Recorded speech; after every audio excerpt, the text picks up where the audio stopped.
Subscribe करिए हमारे channel target UP TET CTET को और बेल आइकन को दबाइए। हेलो फ्रेंड्स, स्वागत करती हूँ मैं आप सभी भावी अध्यापक एवं अध्यापिकाओं का आपके अपने channel target UP TET CTET में।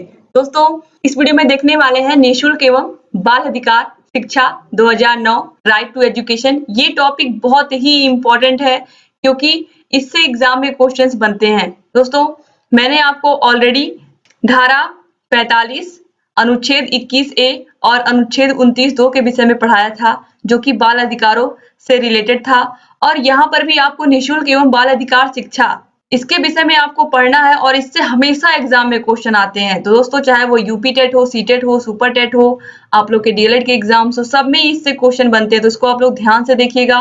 और दोस्तों, इससे पहले मैं आप लोग को याद दिला दूं कि हम लोगों ने अपने चैनल पर आप लोगों के सभी सब्जेक्ट के वीडियोस स्टार्ट कर दिए हैं। सभी सब्जेक्ट की क्लासेस चल रही हैं और सभी सब्जेक्ट के क्लासेस की लिंक आपको इसी वीडियो के नीचे डिस्क्रिप्शन बॉक्स में मिल जाएगी। वहां पर जाकर आप सभी वीडियोस को लाइन से देख सकते हैं। अगर आपका जो भी वीडियो मिस हो गया है, सभी को देख सकते हैं और यहाँ पर साइड में आई बटन पे भी क्लिक करके आप सभी वीडियोस को देख सकते हैं। तो चलिए दोस्तों, स्टार्ट करते हैं निःशुल्क एवं बाल अधिकार शिक्षा। दोस्तों, जैसा कि आपके पेपर का नाम ही है, प्रारंभिक शिक्षा के नवीन प्रयास। तो प्रारंभिक शिक्षा में कौन कौन से नवीन प्रयास होते रहे हैं, चाहे वह आजादी से पहले की बात हो या आजादी के बाद हो। लगातार प्राथमिक शिक्षा में कौन कौन से चेंजेस हुए हैं, बालकों के लिए कौन कौन से अधिकार बने हैं, इन सभी के विषय में आप लोगों के लिए जानना बहुत जरूरी है। क्योंकि आप शिक्षक बनेंगे, आप स्कूलों में जाएंगे पढ़ाने, उससे पहले बालकों के कौन कौन से अधिकार हैं, ये आप लोग के लिए जानना जरूरी है। और बच्चों को कौन कौन से छूट दी गई है, बच्चों को किस तरीके से आपको ट्रीट करना है और किस किस तरीके से किस किस समय की जो परिस्थितियां थी और उस समय की परिस्थितियां सामाजिक राजनीतिक तब कैसी थी, उसके बाद भी उस समय की शिक्षा कैसी थी, आज के समय की परिस्थितियां कैसी हैं, आज के समय की शिक्षा कैसी है। जब आप सभी परिस्थितियों के बारे में अध्ययन किए रहेंगे तो आपको पता चलेगा कि अब तक कितने चेंजेस हो चुके हैं प्राथमिक शिक्षा में। तो दोस्तों, चलिए हम देखते हैं। सबसे पहले देखिए, भारत सरकार ने बाल अधिकारों के प्रति समय समय पर ध्यान दिया है। दोस्तों, मैंने आपको बताया था कि संयुक्त राष्ट्र महासभा ने बालकों के अधिकारों की घोषणा की थी। उसमें मैंने पूरे अधिकार उनके गिनाए थे।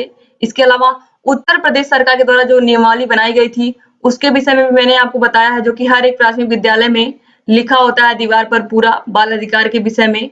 अब यहाँ पर देखिए, 6 से 14 वर्ष की आयु के प्रत्येक बालक को निःशुल्क और अनिवार्य शिक्षा का अधिकार है।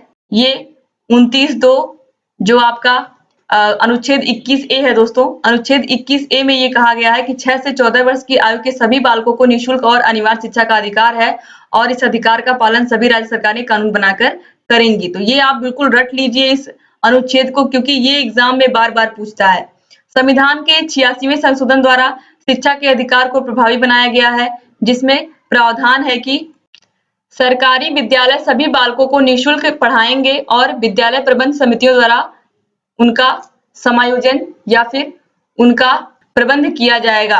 अब देखिए, निजी विद्यालय न्यूनतम 25% बालकों को निःशुल्क नामांकित करेंगे। इस प्रकार गुणवत्ता के सभी पहलुओं पर गौर किया गया है। तो आप देखिए, यहाँ पर कहा गया है कि जो निजी विद्यालय है, इसका मतलब आप समझ रहे हैं जो प्राइवेट विद्यालय हैं, उनमें केवल 25% बालकों को निःशुल्क शिक्षा का अधिकार है। यानी कि ऐसे बच्चे जो गरीब तबके से आते हैं, जिनके माता पिता फीस का वहन नहीं कर सकते हैं, ऐसे छात्रों को, ऐसे 25% छात्रों को अपने यहाँ एडमिशन देना पड़ेगा, निजी विद्यालयों को या प्राइवेट स्कूलों को। लेकिन आप में से कोई भी कमेंट करके मुझे बताएगा, क्या ऐसा किसी भी स्कूल में ऐसा रूल है, जितने प्राइवेट स्कूल हैं, जिसमें 25% बच्चों को निःशुल्क शिक्षा दी जाती है? ऐसा कोई स्कूल आपको नहीं मिलेगा, आपके शहर में आप ढूंढोगे, क्योंकि जितने प्राइवेट स्कूल हैं सभी बच्चों से फीस लेते हैं।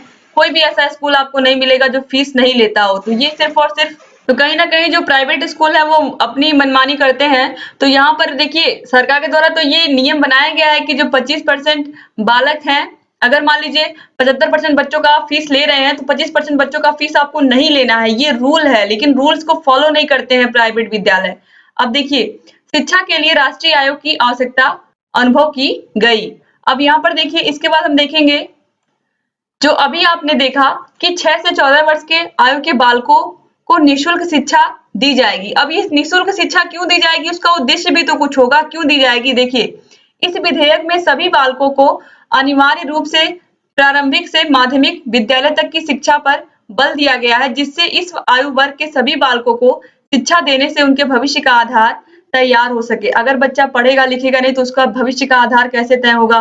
क्योंकि आज के टाइम में अगर आपको नॉलेज चाहिए तो आपको सबसे पहले स्कूल में एडमिशन लेना पड़ेगा, आपको पढ़ाई करनी पड़ेगी, आपको बहुत सारी चीजें सीखनी पड़ेंगी। दोस्तों, विद्यालय में जाने का उद्देश्य क्या होता है? आप चाहो तो घर से भी पढ़ सकते हो, लेकिन विद्यालय में जाने से बच्चे बहुत कुछ बच्चों के साथ सीखते हैं, जैसे कि चाहे वो सहायता करना हुआ, चाहे दोस्ती कैसे निभाते हैं, सहायता कैसे एक दूसरे की जब जरूरत हो तो किस तरीके से दूसरे की सहायता करते हैं, एक दूसरे को अगर किसी भी तरीके की तकलीफ हो जाए आपके फ्रेंड को तो आप किस तरीके से उसकी मदद करते हैं। तो ये सब चीजें आप कैसे सीखते हो? जब आप स्कूल में जाते हो तो आप बहुत सारी चीजें अपने मित्रों से सीखते हो, चाहे वो मित्रता निभाना हो, चाहे सहयोग की भावना हो, तो कहीं न कहीं समूह की भावना भी आप सीखते हो स्कूल में जाकर के ही। और बहुत सारी चीजें आपको अपने सहपाठियों से भी सीखने को मिलता है। तो यहाँ पर देखिए, स्कूल में बच्चे जाते हैं, शिक्षा भी ग्रहण करते हैं, उनका पूर्ण रूप से उनका संपूर्ण विकास भी होता है और साथ ही साथ वो योग्य नागरिक भी बनते हैं। तो इसीलिए जो 6 से 14 वर्ष की आयु की शिक्षा है सरकार के द्वारा इसीलिए उसको निःशुल्क की गई है। कोई भी सरकार के द्वारा जो निःशुल्क शिक्षा का अधिकार दिया गया है बच्चों को, और सभी बच्चों का ये राइट है, राइट टू एजुकेशन 2009 आपने अभी देखा कि सभी बच्चों को निःशुल्क शिक्षा का अधिकार है। अब देखिए, इस कानून का अर्थ क्या है और महत्व क्या है? यह कानून सुनिश्चित करता है कि प्रत्येक बालक को गुणवत्तापूर्ण प्राथमिक शिक्षा का अधिकार उसको मिले और इसे राज्य सरकार और समुदाय की सहायता से पूर्ण किया जाता है। तो ये हो गया किस तरीके से ये कानून क्यों बनाया गया, ताकि प्रत्येक बालक को गुणवत्तापूर्ण शिक्षा मिले। और राइट टू एक्ट एजुकेशन जो है शिक्षा का अधिकार, इसी के बाद टेट की परीक्षा आयोजित होने लगी 2011 से। टेट की परीक्षा सभी राज्यों में और सीटेट जो कि सेंट्रल लेवल पर आयोजित होती है केंद्रीय विद्यालयों के लिए। तो इस तरीके से इन जो एंट्रेंस एग्जाम हुए, टीचर एलिजिबिलिटी टेस्ट भी इसीलिए बनाया गया कि बच्चों को अधिक से अधिक गुणवत्ता पर टीचर मिले। जब अधिक से अधिक गुणवत्तापूर्ण टीचर मिलेंगे तो जो शिक्षा की गुणवत्ता होगी वो अपने आप बढ़ जाएगी। अब देखिए, अभी तक तो केवल टेट था, उसके बाद सुपर टेट भी आ गया 2018 से हमारे उत्तर प्रदेश में। तो यहाँ पर यही सब है, कोशिश की जा रही है सरकारों के द्वारा किस तरीके से अच्छे टीचर प्राइमरी में आए और अच्छे से अच्छा शिक्षा बच्चों को दें, जिससे बच्चे आगे चल करके एक अच्छे नागरिक बन सके और अपने जीवन का भरण पोषण अच्छे से कर सके। अब देखिए, निःशुल्क और अनिवार्य शिक्षा जो कि राइट टू एजुकेशन एक्ट 2009 बनाया गया, 2009 पारित किया गया, उसका महत्व क्या है? 6 से 14 वर्ष के सभी बालकों को अपने पड़ोस के विद्यालयों में निःशुल्क और अनिवार्य शिक्षा प्राप्त करने का अधिकार मिलेगा। इसके लिए उनके अभिभावकों को प्रत्यक्ष शिक्षा प्राप्त करने के लिए कोई भी प्रत्यक्ष या अप्रत्यक्ष शुल्क विद्यालय, गणवेश, पाठ्य पुस्तकें, मध्याह्न भोजन तथा परिवहन शुल्क नहीं लिया जाएगा। सरकार बालकों को निःशुल्क विद्यालय सुविधा उपलब्ध कराएगी। तो यहाँ पर देखिए इसका क्या महत्व है बच्चों को। अब देखिए, स्कूल में बच्चा जाएगा तो उसको निःशुल्क यूनिफॉर्म मिलेगा, 2 सेट निःशुल्क यूनिफॉर्म मिलेगा उसको, जूता मोजा, इसके अलावा उसको कॉपी किताब भी मिलेगी स्कूल में। इसके अलावा बच्चे को बैग भी मिलता है, यानी कि कुछ भी बच्चे को घर से लाने की जरूरत नहीं, सारी चीजें स्कूल उसको अवेलेबल करवा रहा है। इसके अलावा सबसे महत्वपूर्ण चीज एमडीएम, बच्चे को खाने को भी स्कूल में मिल रहा है। अगर वो टिफिन नहीं लेके आ पा रहा है तो भी कोई दिक्कत नहीं है। तो सरकार के द्वारा जितना अधिक से अधिक योजनाएं बनाई जा सकती थी, अधिक से अधिक बच्चों के लिए किया जा सकता है, उतना सरकार कर रही है। तो यहाँ पर आप देख रहे हैं कि जो राइट टू एक्ट एजुकेशन है उसका कितना महत्व है। समुदाय एवं अभिभावकों की भूमिका, ये बहुत महत्वपूर्ण है कि सिर्फ और सिर्फ टीचर अकेला कुछ नहीं कर सकता जब तक उस स्कूल में समुदाय और अभिभावकों की भूमिका ना हो। यानी कि आसपास का जो समाज है, जैसे अगर गांव में प्राइमरी स्कूल है तो गांव के लोग भी सपोर्ट करें। वहाँ के जो अभिभावक है, जो बच्चे पढ़ने आते हैं उनके जो अभिभावक हैं, वो भी बच्चों की पढ़ाई में इंटरेस्ट ले। बच्चा उनका पढ़ रहा है सही से स्कूल में जा करके कि नहीं, घर पर आ रहा है, होमवर्क पूरा कर रहा है कि नहीं, ये भी तो अभिभावकों की जिम्मेदारी। टीचर तो केवल स्कूल में पढ़ा रहा है, टीचर के पास तो बच्चा केवल 5 से 6 घंटे रह रहा है, बाकी समय तो अपने माता पिता के, अपने परिवार के बीच में रह रहा है।